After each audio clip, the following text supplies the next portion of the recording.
Welcome to my YouTube channel.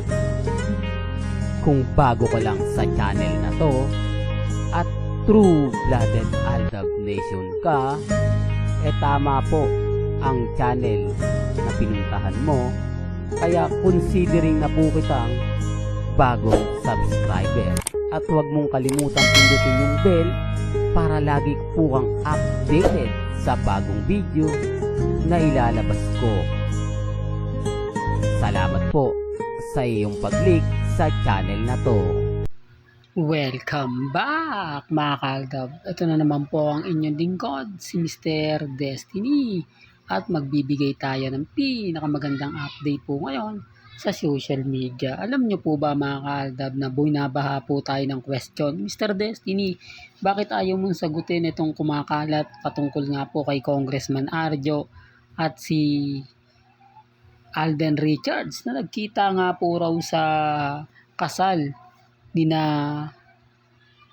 Jose Manalo? Ito mga kaaldab, para lang po klaro, para lang po sa kaalaman ng lahat, lalo na nga po sa mga taong dumadaan at bumibisita po sa channel ni Mr. Destiny.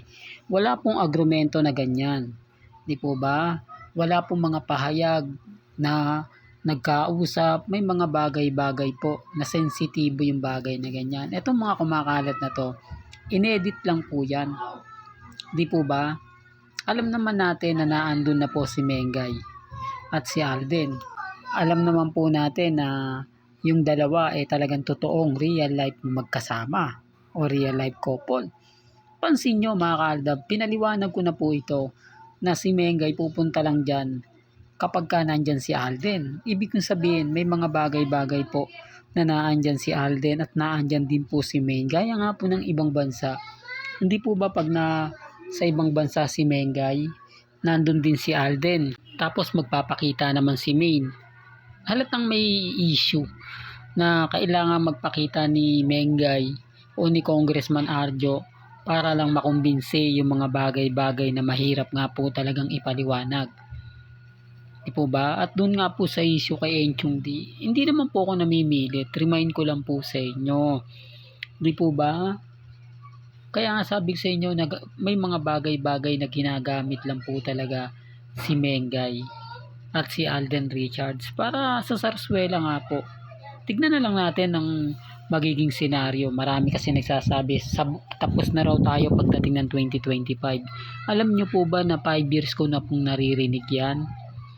5 years ko na pong naririnig yung salitang, kumbaga, mawawala na yung Aldab. Pero bakit hanggang ngayon na andito na? 11 years na. Di po ba? Kaya sa mga magre-react at magkokomento, bago po kayo magsalita ng ganyan, bago nyo po sabihin yan, tignan nyo po muna. Di po ba? Sa bagay, hindi naman po lingid sa inyong kaalaman ng mga baguhan lang naman po ang mga naninita sa atin. Dahil kung papansin ninyo, ang Alden fanatics po, tahimik lang naman po yan. At yung mga main fanatics po, di po ba? Ang may issue ngayon dito yung mga Katden fans. Sila po yung nagpo-push para mainis nga po tayo. Magalit po tayo. Di po ba? Dahil nga po ipinopost natin na showbiz lang talaga yung pakitang kaswitan ni na Alden Richards, ni Alden Richards at ni Catherine. Taliwas sa mga pinagagawa nila, may mga banner, tapos sa bandang huli wala rin po pala, no? Masakit po mga kaaldab na ganun ang nangyari sa Katden. Pero nung una pa lang sinabihan ko na po sila, di po ba? Saksi po kayo sa mga sinabi ko at marami tayong ebidensya at resibo na may mga point na keso ganito, keso ganyan. Kasi kung tutusin, gugustuhin po ni Catherine pumunta rin ng Amerika. Dahil nga po may pamilya naman po daw sila ron. Oh. Tapos hindi naman naalis, andito lang. Tapos kumakalat ngayon sa social media yung pagbigay po ng bulaklak ni Daniel Padilla kay Catherine. Oh, ngayon yun ang maingay. Bakit? Remind ko lang po sa inyo, may mga kailangan ganitong taktika ang ABS-CBN para mag-click yung mga palabas po nila. Kasi online na lang po sila eh. Wala na po silang network. Hindi na po napapalabas ang istasyon ng ABS-CBN. Di po ba? Na hindi na nga talaga may babalik. Nasa I1 TV lang po sila. Na kailangan mo pang may internet. Dahil hindi ka makakapanood pag wala kang internet. May mga bagay-bagay po na sinasabi ko ito para lang klaro. Para lang po sa kaalaman ng iba. Para lang po malaman ng mga bagay-bagay na mahirap. Di po ba? Mahirap ang kalagayan lalo na nga po pag nakikita natin, nararamdaman natin na may mali. Di po ba? May mali sa mga pahayag at sinasabi ng iba. Kaya nga po nandito si Mr. Destiny para nga po ipaliwanag sa inyo, para sabihin nga po sa inyo na maging kampante lang, maging relax lang. Di po ba? Malay nyo, bukas sa makalawa, mag-iba na yung senaryo. Mag-iba na kumbaga tayong nasa ilalim, bigla po tayong iibabaw. Pagpasok ng 2025, malay nyo, di po ba? Magbago na yung senaryo. Kaya nga sabi sa inyo, yung mga sinasabi nila, 5 years na po natin naririnig, pero anong kalagayan ng Aldab? Andito pa rin po tayo matatag. Andito pa rin po tayo kampante. Kaya wag po kayong maniniwala sa issue na may mga paghaharap daw po si na Alden at si Maine, may mga ganitong bagay na mag-move on na kayo Aldab kasi tanggap na raw ni Alden Richards na si Mengay kay Congressman Arjo. Huwag po kayong basta-basta maniniwala sa mga ganyan, lalo na nga po pag walang ebidensya at resibo. Hindi po ba?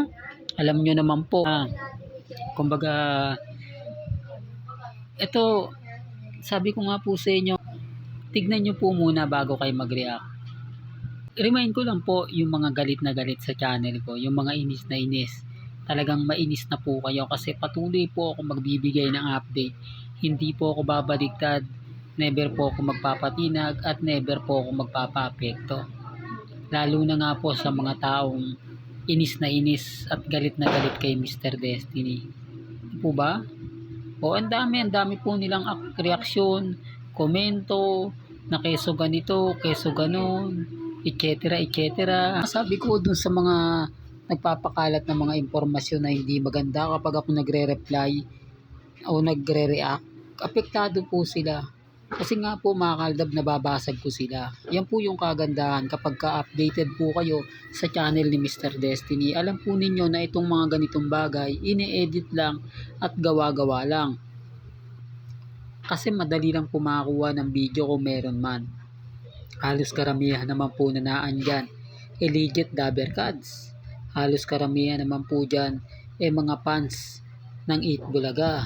Di po ba? Mga malalapit, doon pa lang kay na Alan Kay, Raisa May, di po ba? At ang ilang legit dabber cards, malalaman nyo na po yung buong story at buong kwento eh. Pero tahimik lang po sila kasi nga po naandun si Alden. Alam nila kung sino nga po ba talaga ang totoong karelasyon ni Richard Polkerson. Po ba? Kaya dun sa pagbabakasyon niya po ngayon sa ibang bansa, tignan nyo na lang po kung nasaan si May ngayon. Hanapin nyo, di po ba? Para lang klaro, para lang kumbaga updated kayo, di po ba? Na madali lang po kay Mengay ang umalis at bumalik po sa Pilipinas. Walang pinagkaiba po sila ni Alden Richards. 3 araw, 4 na araw, 5 araw, di po ba? At pag dumating sa Pilipinas, hindi mo alam kung saan siya dumaan. Gaya na sinabi ko sa airport, no? Bigla na lang pong lumitaw si Mengay o bigla na lang dumarating na wala nakakakita kahit sabihin nyo na maraming tao sa airport, di po ba? Nakatulad ngayon, bakasyon o maraming umuwi galing ibang bansa o di kaya yung hinahatid papuntang ibang bansa. Pero bakit hindi po nakikita si Maine? Hindi man lang po nila nakita kung naandoon, di po ba? Sinasabi ko lang po ito mga Kaldab para lang klaro. Sinasabi ko lang po ito at pinapaliwanag ko lang ito sa mga mami, sa mga titas na gusto po yung update natin. Po ba? Well, hanggang dito na lang po. ang ating latest updates. Kaya kung gusto nyo pa po ng pinaka-latest at sariwang update, abay tumutok lang po kayo dito po sa channel ni Mr. Destiny para updated po kayo sa mga latest at sa mga bagong video po na ilalabas po natin maya-maya lang. Kaya kung bago ka lang sa channel na to at isa kang true-blooded Aldab Nation na nagmamahal kina Mengay at Isoy, tama po ang channel na pinuntahan mo. Kaya consider na po kitang bagong subscriber. At huwag mong kalimutang i-share ang mga video po natin sa mga mami, sa mga titas, at sa mga senyor. Hanggang sa muli, salamat po sa panonood at pakikinig.